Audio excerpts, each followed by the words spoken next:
Resyncing your Mazda CX-5 key fob is typically needed after replacing the battery. When the battery is swapped, the fob's internal clock can be disrupted, breaking the cryptographic handshake with your vehicle's immobilizer and body control module. This prevents the key fob from properly communicating with your car, meaning the buttons won't work to lock-unlock and the car might not start.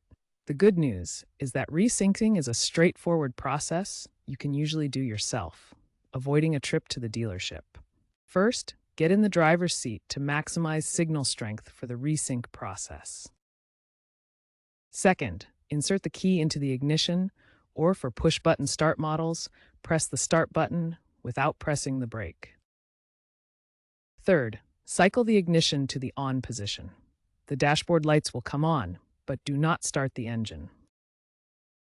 Fourth, press and hold the lock button on your key fob for 4 to 5 seconds.